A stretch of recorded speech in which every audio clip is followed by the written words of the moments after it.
got to tune this thing up. Yeah, it's great to see you here again. We're starting with a really nice, very simple morning tune-up. And I have not used this guitar yet for a morning session.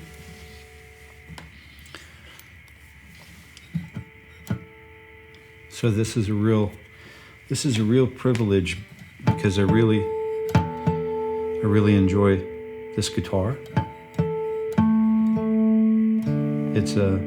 It plays really well in tune.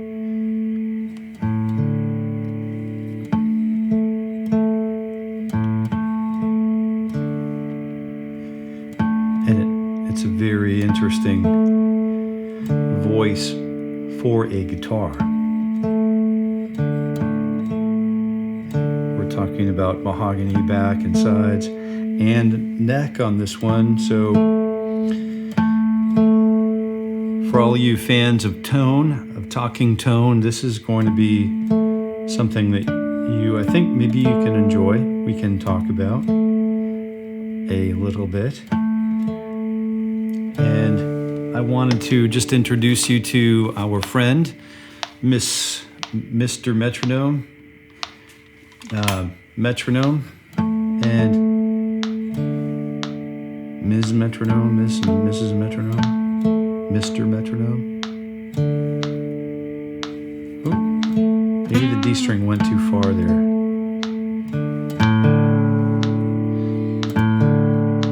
It's good to personify all of those pieces of tech or analog pieces of the equipment. I wanted to work with this metronome today, the quartz metronome, and this way, like the metronome app I would use on my phone, I can basically set it anywhere and I don't have to worry about gravity, it needing to be on a level surface where gravity would, if it was leaning sideways, it would do tick-tock, tick-tock, tick-tock.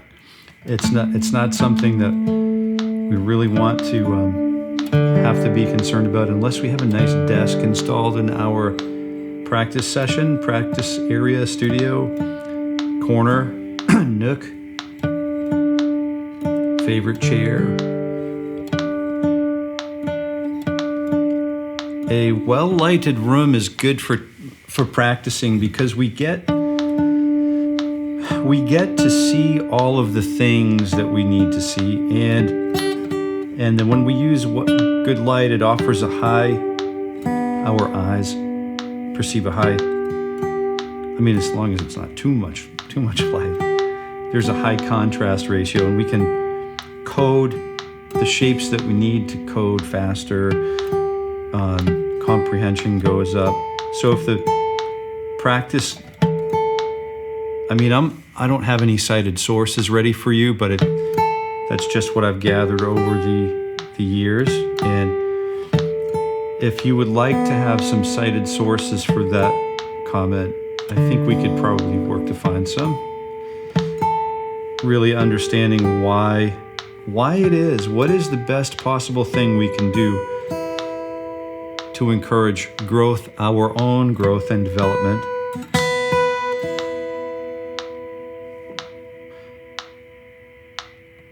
And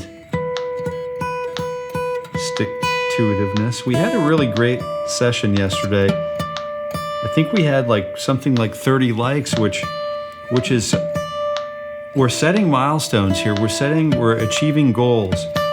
We are literally doing this. And it's working and it is showing. So I'm glad that you are here for this premiere. I wanted to really take the time to be with you today. I don't want to introduce any gaps.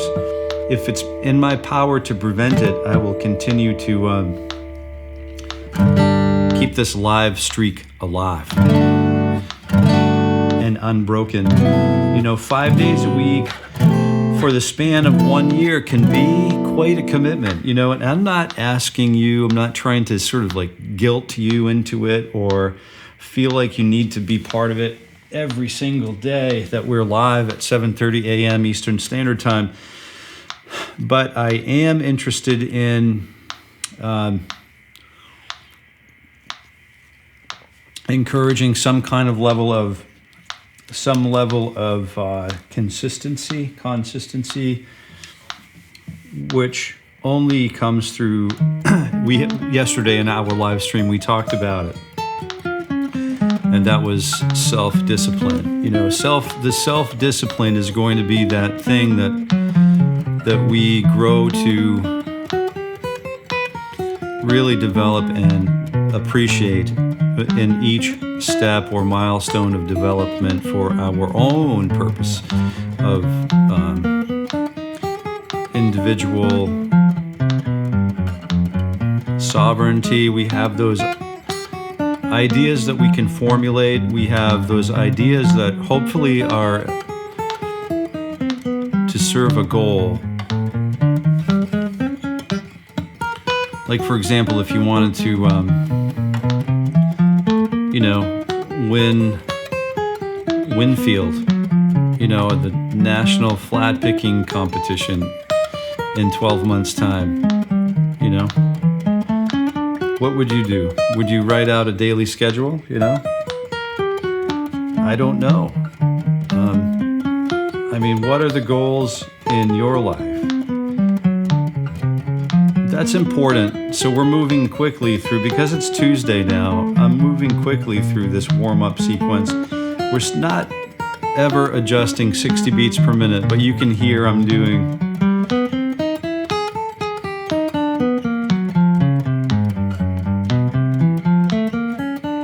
and a 4E and a 1E and a 2E and a TE and a 4E and a 2E and a 3E and a da-da-da-da-da-da-da. You can hear we're working the old 4 attacks per measure here.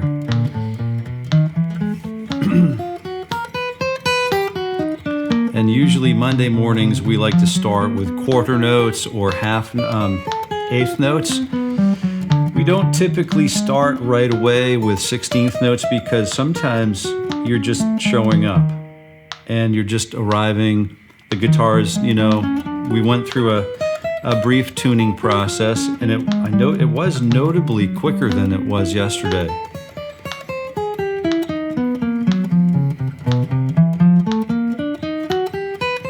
Just getting down to the nitty-gritty here, working through warm-ups, and as we go through our 5-day per week, half hour at least per day practice warm-up or guitar warm-up, we actually are improving all of our person, because now we're thinking about breath. Breath is super important for what we're hoping to do. We aren't going to be doing this, only this, for a year. This is only part of our day. It's part of our day. It's our wake-up call, right? So now we moved through all of the 2-finger contiguous patterns. Now I'm using 2-finger non-contiguous fret patterns. So what I'm doing is I'm introducing a fret skip between fingers 3 and 4. And if you've been with me before, you know exactly what's going on here. And we'll continue to go through all of these patterns and permutations all the way down to and including open -1 position, right, or open position. And then back up to the place from whence we came. So the origin of the pattern.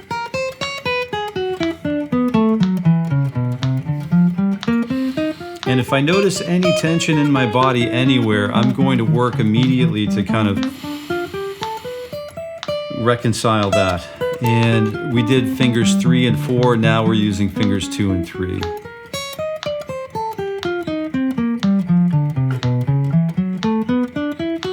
But you can hear the body of this guitar is just a little bit warmer.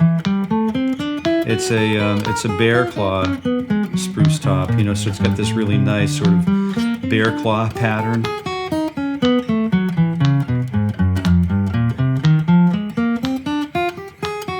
but second and third fingers are doing the work right now. And I'm only just now, I've been doing this for a couple weeks, I guess, a week or two. And these second and third fingers with the stretch between the two, this is a tremendously difficult thing for me to do. For some reason, it's really asking a lot of my left hand, and I'm expecting that it will be asking a lot from your left hand too. Now we have a lot of things to talk about, so we won't dilly-dally, but I do want to invite you, if you are here and you do have your guitar tuned up and you are playing along, I'm going to try to keep talking because it's something that I feel like is helpful for guitar players to learn how to speak while we're playing the guitar, to speak clearly and effectively and separately from what we're trying to accomplish on the guitar.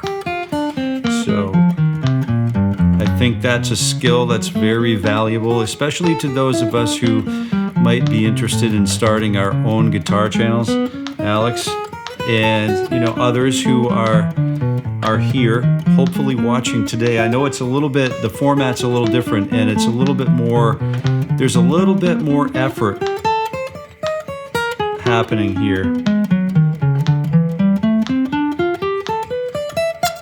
for production. But what I've got to do is I've got to just push that button real quick, and that will turn off some additional noise, unwanted noise that we'll benefit from not having in the background. So now I've worked through all of those fingers with stretches. Now what we're doing is fingers that are not contiguous, and they are just going to do the dance, Maya, or the dance, the one that benefits the fourth finger.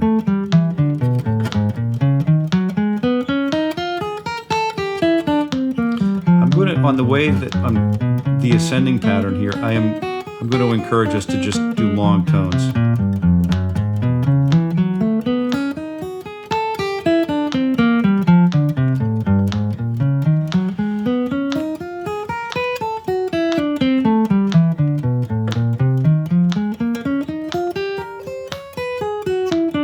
As long as they can be.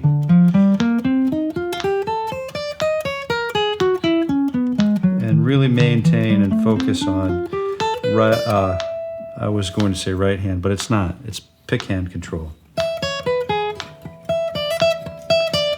So we actually skipped, we're adding another step here today, because usually what we'll do is run directly to the fingers 1 and 3 with a stretch between the two, which indicates that we don't want to overlook, even though we feel comfortable with this, we still need to get this spatial intelligence sort of sorted out in a practice environment, in a clinical sort of practice environment where we can focus on what happens when I just only use fingers 1 and 3 as a stretch, or fingers 2 and 4 as a stretch, a 2-fret stretch between the two. Well, the fingers, I mean, we're learning that programmatically, but we also need to look at the space between the 2 frets.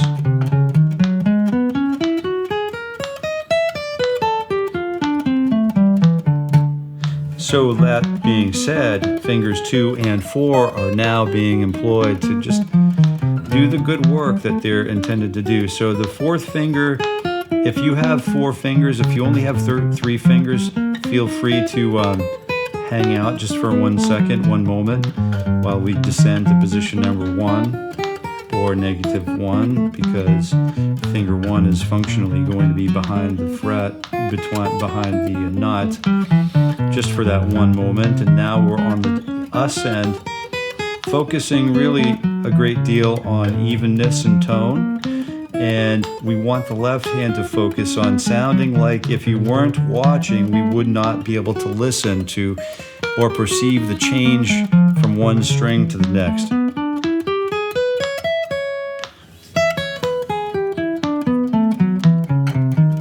Or perceive the switch between one position and the next. So that's going to mean that I need to break the connection with the string a little bit so that I don't hear a squeak between position transitions.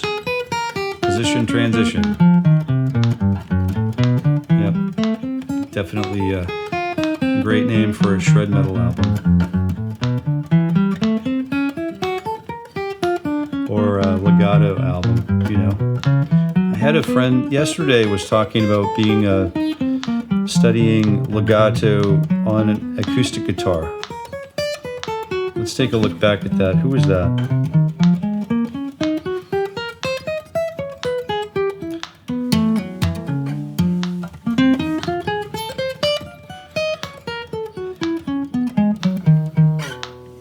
Who was that?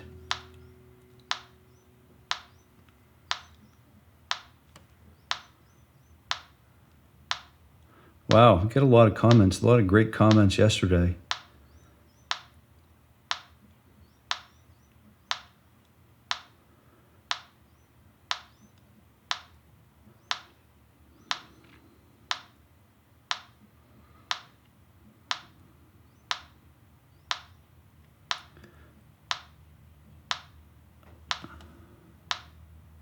Oh, Vic Lyons Den taught my 12-year-old daughter, "Is There Anybody Out There" by Floyd today. That's awesome. Yeah, good music right there. Great music. So let's take a quick look at what we're doing next. So we've used fingers 3 and 4, 2 and 3, 1 and 2, and now we're using fingers 2 and 4. If you're here during this premiere, it's likely I'm watching with you. It may be that I have an opportunity to chime in as well, but if I do not, or if you feel like you want to ask questions, I hope you're continuing the stream, continuing the chat, because there are people here who could benefit from it for sure. And if you're a newcomer, introduce yourself, go ahead, and don't be shy, because there are a lot of great guitar players, come to find out, in the chat here. And this is just a remarkable place that we're developing 5 days a week, 30 minutes a day. So I'm going to use fingers 1, 2, 3, and 4 now. So I've graduated. Now we've graduated from 2 fingers to 3. Well, did we do 3 fingers? I don't think we did 3 yet, did we? Let's do that. So we usually overlook that.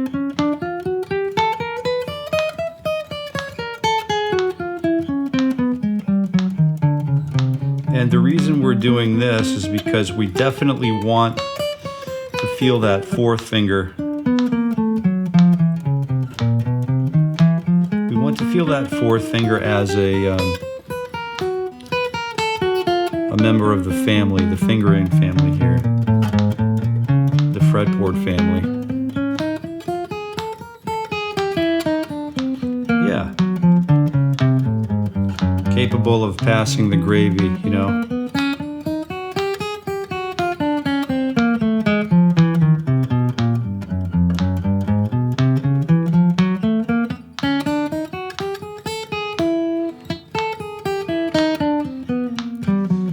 Playing that grouping of 3 over 4 is really, or 2, 4, I guess, 4 tacks per beat is a little bit of a challenge to count. Let's do it.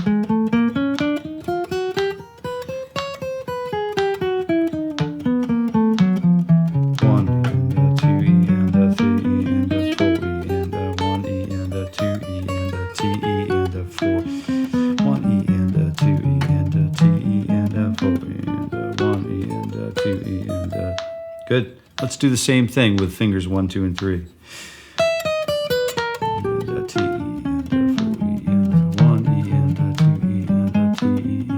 We're going to do something on the way back up here when we get to the bottom, and when we start ascending, we're going to introduce something a little different, something that we haven't done a lot of. But we're going to start doing more of this kind of thing more frequently, I think, because it helps us to cover more ground. And you'll see what I mean in just 1 second. Here we go. Ready? We're approaching position number 1.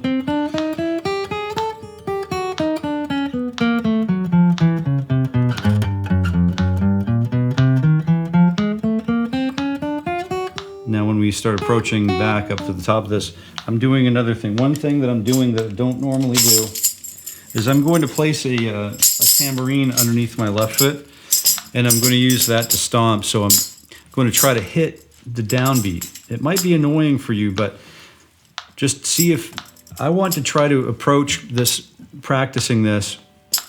I might tap it with my toe, I might get it a stomp with my heel, but I want to make sure that I'm always on the downbeat, and I want to try to be exactly on the downbeat. So if I can separate and keep that click going and still play this kind of thing on the top of that, I know that I'm at least reaching some level of proficiency or mastery at this tempo.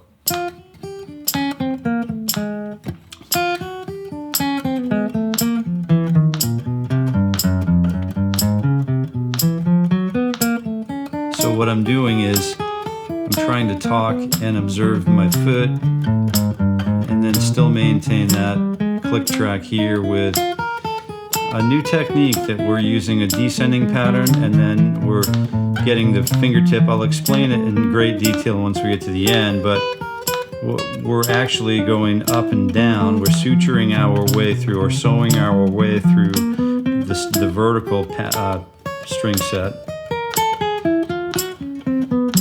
using fingers 1, 2, or 2 and 3 and 4, and 2 and 3 and 4, and then when we get to the top of the pattern, we're using enough fingertip here, fingertip, smearing enough so that when I roll my pinky over, it actually gets that fingertip. So that gives me the transition to the next string, and I can start to descend. Only I don't want to land on the fingertip here. I want to land on a place where I can roll my, it's called a finger roll, so I'm rolling my finger over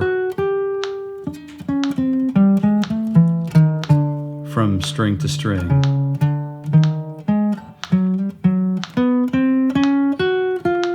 Finger 1, finger 3, finger 1, finger 3, finger 1.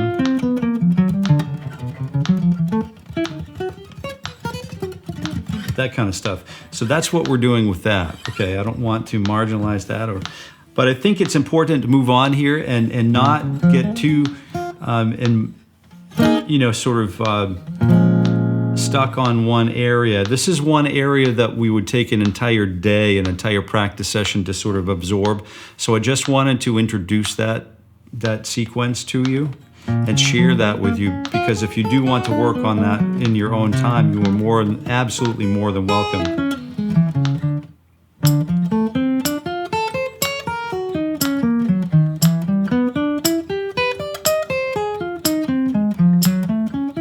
Now, what if I wanted to add 5 attacks per measure?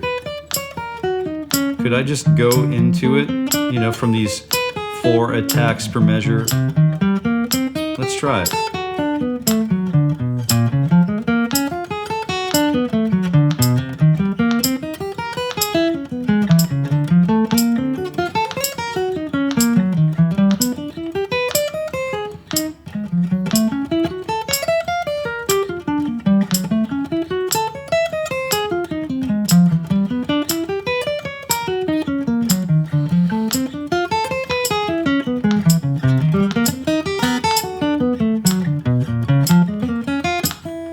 It's a little bit like, for me, like patting my head and rubbing my tummy, that kind of thing.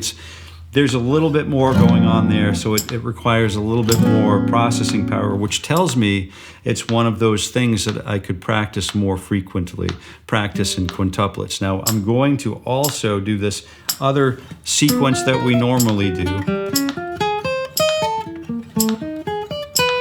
which is the 1, 2, 3, 4 it's the diagonal pattern.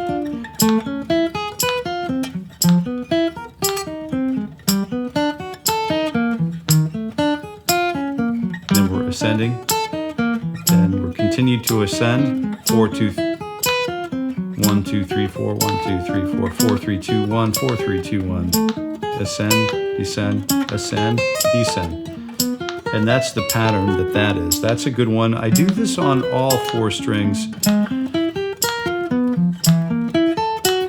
Now I just wanted to warm up the fingers because there is one exercise I really want to share with you that came up yesterday that we may as well start teasing now.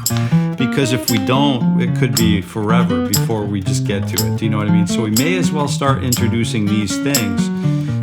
And as you introduce things, those things will start to absorb into our practice schedules. We are going to talk a little bit more about pentatonics and how that works as a blanket sort of scale to practice, to play, like if you were playing in worship music, if you were doing stuff at your church or stuff where you wanted to just kind of rip off some Stevie Ray Vaughan licks real quick. Those minor pentatonics are definitely available and here today too. So I just wanted to talk quickly. I'm just going to roll through. Remember yesterday we did this scale sequence where and frequently we'll do this as part of our morning warm-up. We walk through the major scale and we stop on each root note, and then we descend. We continue on after we stop and observe the root note and tonicize our ears.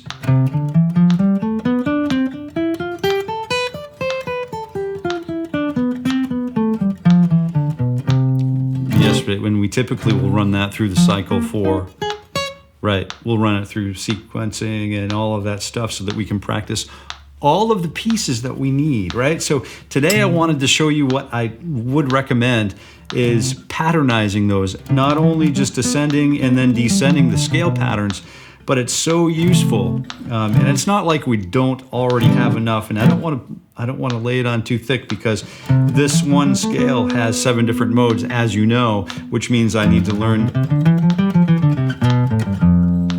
7 different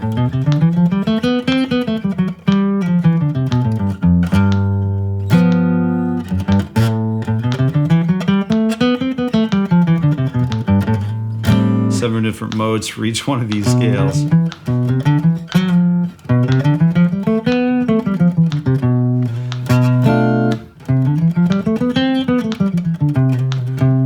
Each one has a different flavor, and I know there's a lot to unpack there, but I think just mentioning that we can always also take what we already know and expand on that. We don't always need to go learning the next new shiny new thing.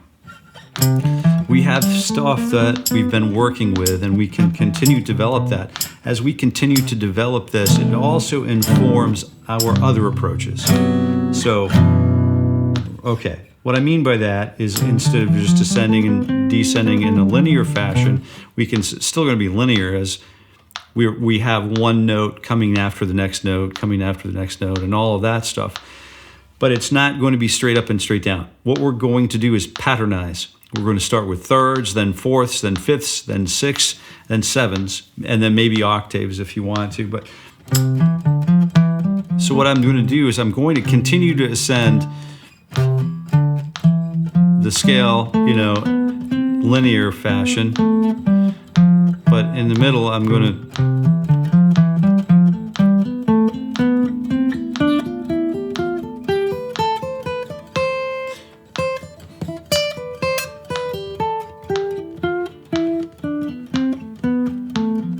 insert thirds underneath or above, right?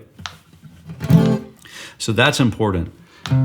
The next shape that or the next interval, so this is a space that I'm introducing. I'm using instead of the 1 and the 2 and the 3 and the 4 and then just going linear, we're skipping up to a third, 1, 2, 3, and then we're using the second degree of the scale and then moving up 1, 2, 3, which is a flat 3 in this case above the 2, right? Above the second degree of the scale. And then 3, 4, 5, which is 3, 4, 5, which is another minor third away, and then major third, minor third, major third. So major, minor, minor, major, major, minor, minor, major.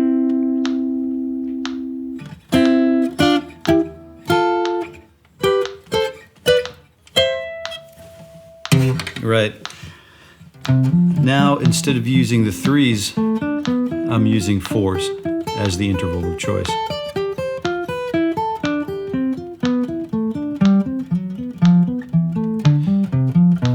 And I'm making that interval of 4 conform to the diatonic pattern of the C major scale at this point, right?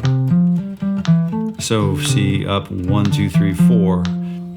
1, 1, 2, 3, 4. I'm just skipping up to the 4, go back to the 2, up to 4, and then 3, up of 1, 2, 3, 4, and then 4 goes up to 4, but it's major 7 in the B note is a major 7 in the key of C, so we'll use that 4 will be an augmented 4, and then another perfect 4th, and then we have, and then a perfect 4th, another perfect 4th here, and then there. So we have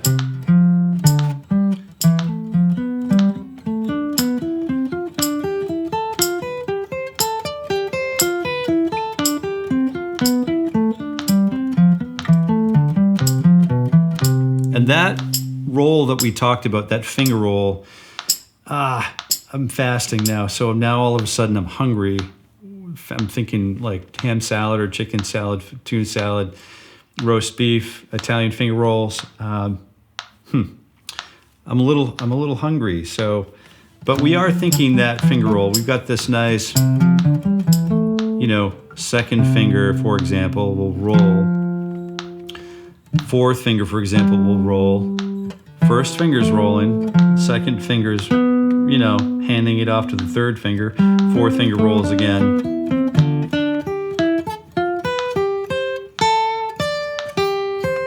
Do you want me to play it through one time slowly so you can just try to play along with me? I'm going to do the whole thing with one attack per beat, using alternate picking. 4, 5, the sub-medium 6, this leading tone, and then do. 4, 2, 3, 6, and then 4, 7, and then 5, 1.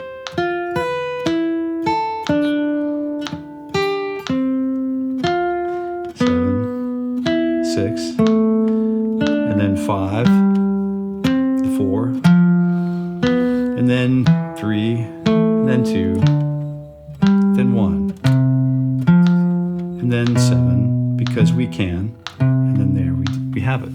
So it sounds different than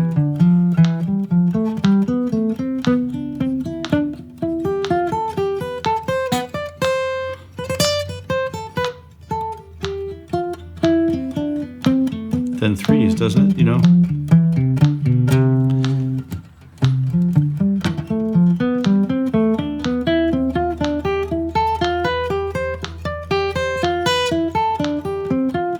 And this is a good chance to be very careful with both the picking and fretting hands. So what if we did the 5s too? We have the root 5 and then a 5th above the 2. So we use root and then 5th and then the 2nd degree of the scale.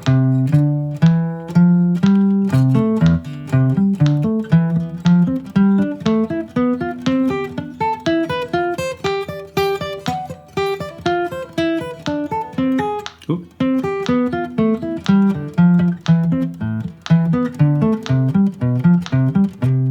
I'm going to do that again.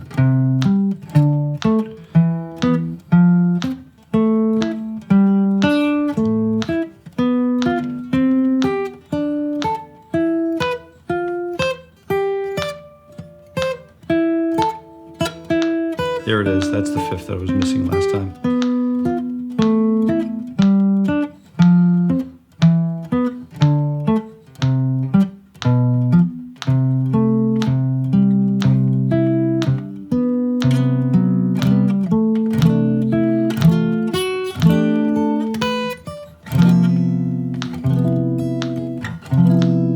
Maybe we can do something with that.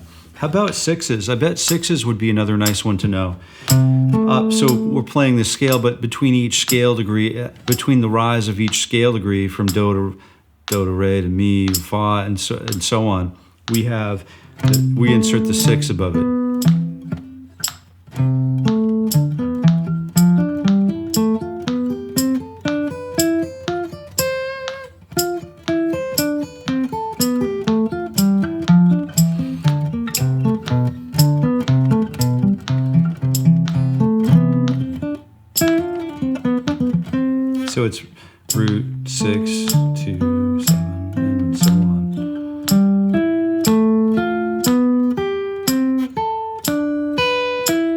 can see that there's a tremendous need for that finger rolling capability, because once we leave the previous string, we don't want to allow it to continue to ring.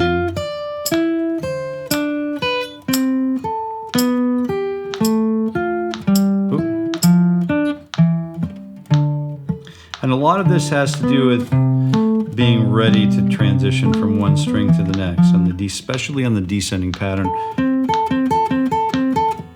And then one of my favorite intervals to practice with the major scale, the C major scale on position number 7,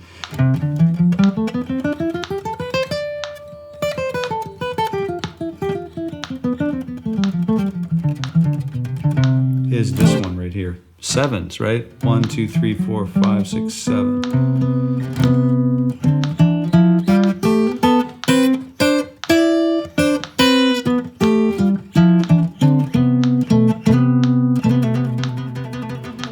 So we have 1 and then 7, a 7 above 2.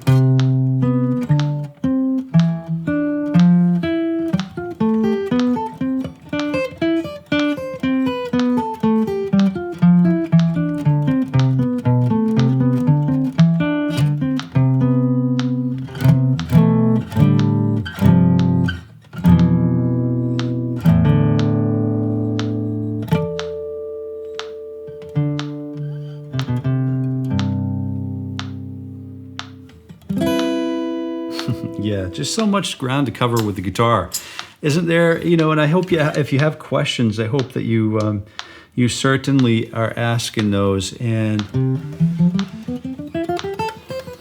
one really quick thing I want to cover before we jump for the day and get on and move on with the rest of our calendar, our schedule, is minor pentatonic. I started to hint on this. This is another great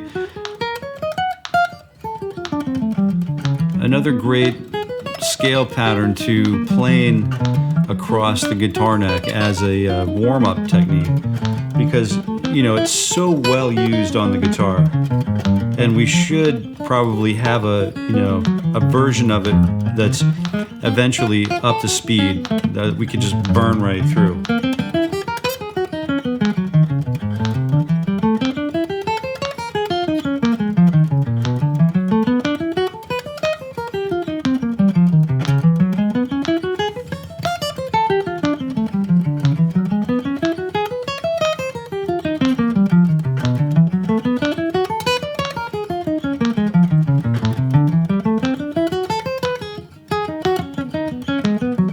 Maybe we patternize it too.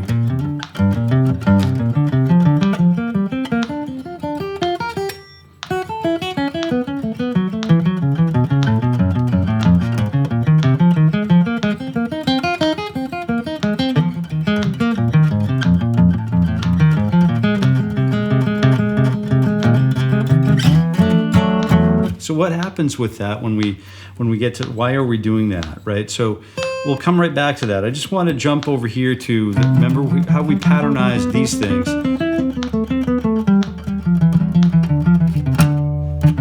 The major scale. Well, all of those thirds, the fourths, the fifths, the sixes, the sevenths, and then the octaves that we'll get to here.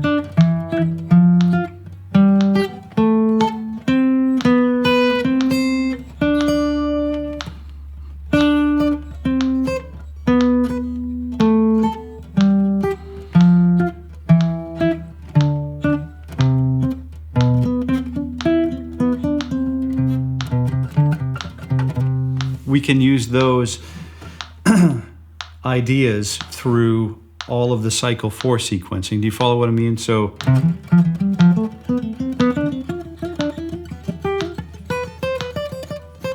let me just give you a quick example.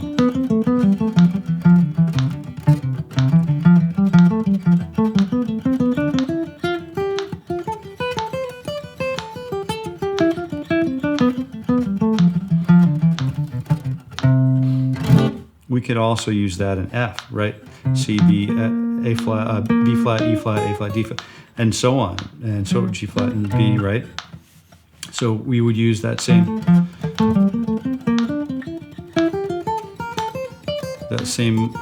thirds, diatonic thirds in F major as well as C major. And all other keys.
Get back to, back on track. So all of those new patterns we can also discuss. We won't do it all at one time.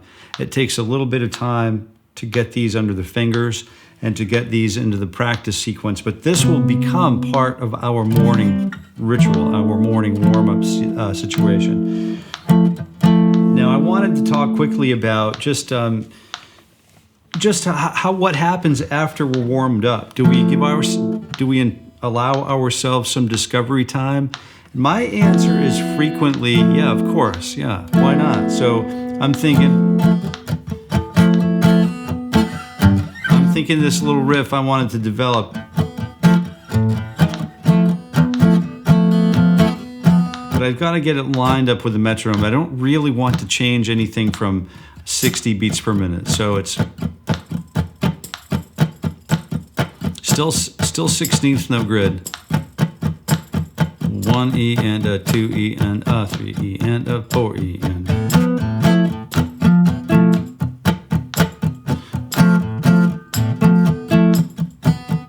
let's still work from the key of C major, which means that F major 7 that I'm using here, fret 8, 7, and 9 on the A, D, and G strings, is indeed still from, it's the 4 chord, the 4 major 7 from C minor, major, C major 7, right, or C major scale.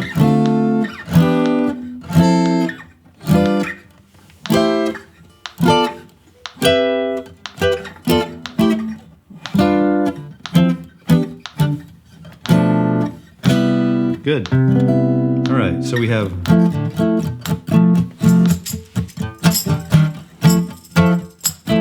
which means that we can go down to, or ascend, down to, descend to E minor 7 and still be compliant with, or still be diatonic to the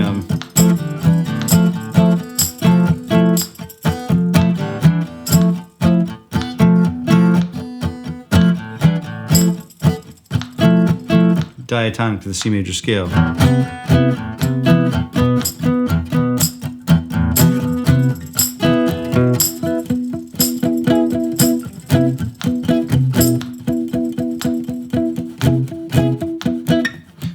These other fingers, because the idea, if I use this third finger, finger roll like we did earlier, I think I run the risk of getting that major 7 sharp 5. I don't really want that at this time. I mean, it's a great sounding chord. I mean, don't get me wrong. We are going to end up here, and it is going to be okay with our ears by the time we do it. But that's a ways out. We're a ways out here. Okay, so let's take a quick look. So we have.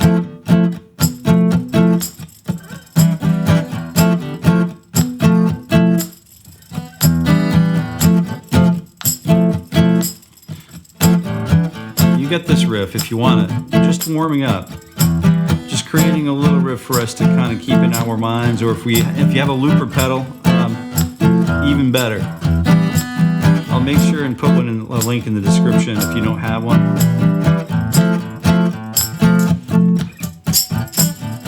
In case you have an acoustic electric or an electric guitar. It's so 1 E and a 2 E and a 1 E and a 2 E and a 1 E and a 2 E and a 1 E and a 2 E and a.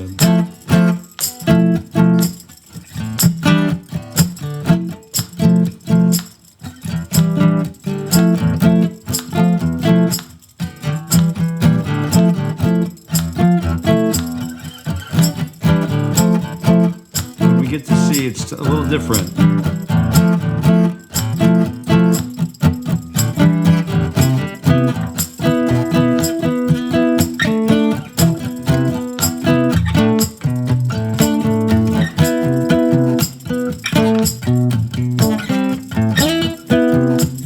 What's this riff going to be? So let's just say we want it to be like all just steady 16ths or eighth notes for now. Let's say we want to turn this into, you know, frets 9 and 9, just for the sake of getting through the major scale in different, and using fourths, right? We already talked about breaking down the major scale in sequencing of fours, right? So we have the perfect 4, and then we have all of the 4s that are diatonic to the key of C major. So if we started, for example, on open D and G, we have the 2 and the 4, or the 2 and the 5, and then the 3 and the 6, and then the 4 and the 7, and then the 1 and the 5 and the 1, and then the 6 and the 9, or it's the 6 or the 13 and the 9, or the 6 and the 2, or whatever. And then we have the 7 and 3, and then the 1 and 4, and then the 2 and 5, and then the 3 and 6, and then the 4 and 7, and then, right? So if we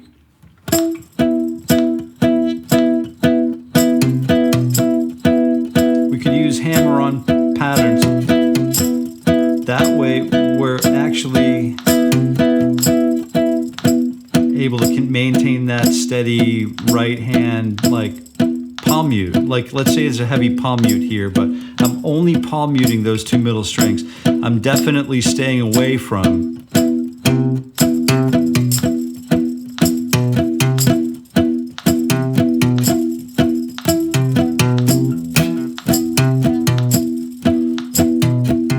now. What I'm doing is I'm just trying to introduce a concept.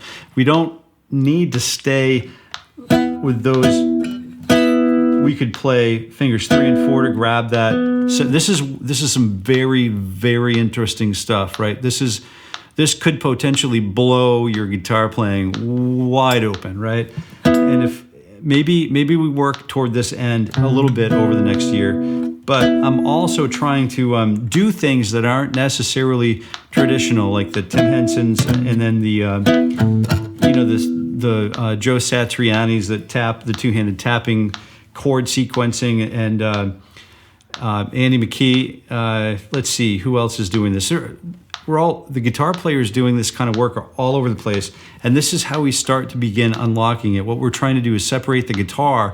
Let's start with a repetitive idea, very simple idea, that all of a sudden, oh, I can use multiple fingers for that. I can use bars, I can use whatever I need to do to get the job done. Let's say I need to use a hammer-on on fret number 8. As hammer-on on fret 7, I can get both of those with fingers 3 and 4, holding the 4th down. I can't, however, get hammer-on fret number 10. So that means there's a position change. So that's why this stuff becomes important to practice. I know it doesn't sound like much, but I'm using combinations of these fingers. So 2 contiguous fingers, same notes, intervallic training now. So what we're trying to do is create a steady, common appearance where even if the staff changes out, the office still runs correctly. That's a very challenging thing to do for some agencies, for some of us. Even for some smaller organizations, if someone doesn't show up, it's like, man, huge hole, huge gaping hole there. So we want to be able to just keep on. As guitar players, we want to manage our fingers, maybe not just like human resources, but we do want to encourage them to cover the gaps, So like, let's say I also need to get each finger to double stop as well.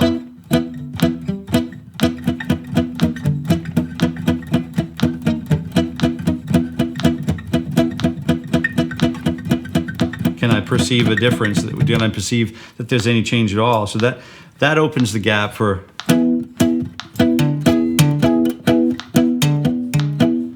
for other areas, you know, for other fingers to hammer on, right? So we have this.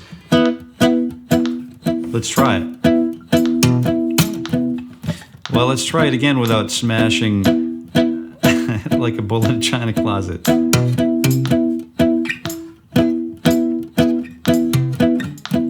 So how would I get this right here? I'd probably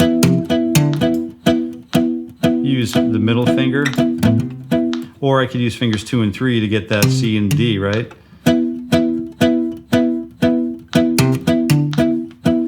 Whichever is easiest for you.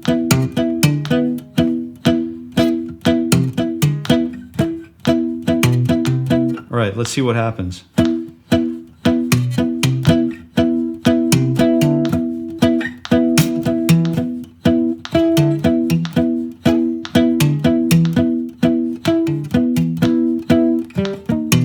And then I've got to go back to fingers 3 and 4, right? So you can see where this is heading. 1, 2, 3, 4.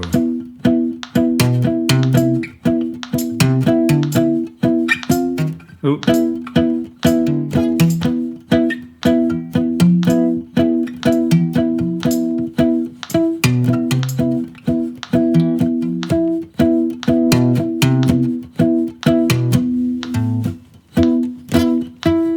What happens when I get out of range?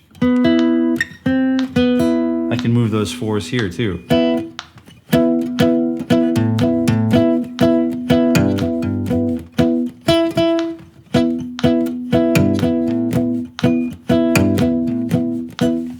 That's hard to do. Get that third finger to hammer on that, you know, between fingers 2 and 4.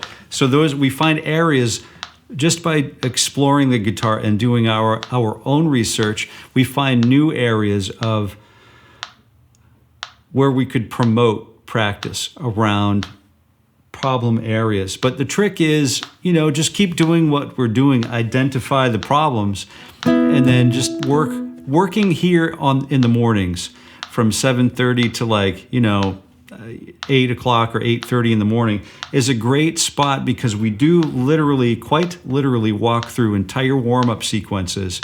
And then typically we do save some time for questions. We do save some time for discovery-based learning.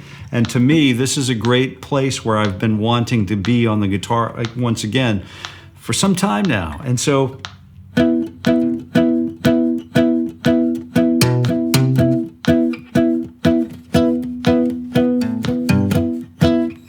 and then what can I do to get, oh, I can use, that's B and E, right? So I could use,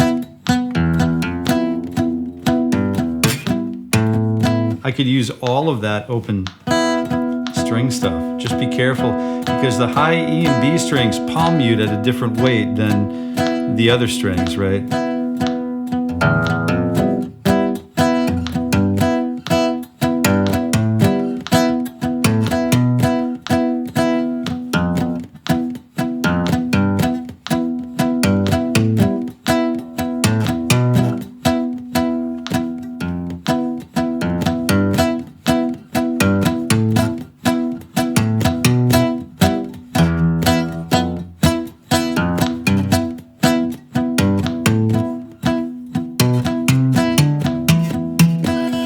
So there's a lot going on there. There's a tremendous amount of stuff to talk about there.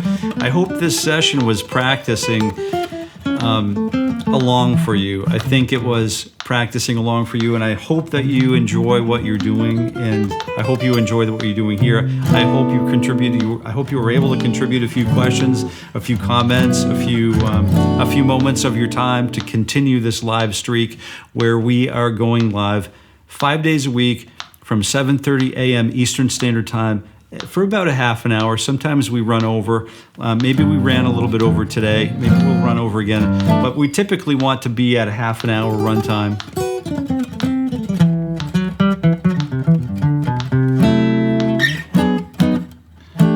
And keep all of us sort of running along in our own. Keep us in time, I guess. Keep us on schedule. But if you did have a good time, be sure to like, share, subscribe, and do please ding the bell for upcoming lessons. You could watch this lesson if you want, and that would help us out and probably likely help you out if you want to play the guitar at this level and beyond. And until we meet again, I bid you happy picking. Yeah, thanks for coming today. We'll see you tomorrow. Live stream. Oh yeah.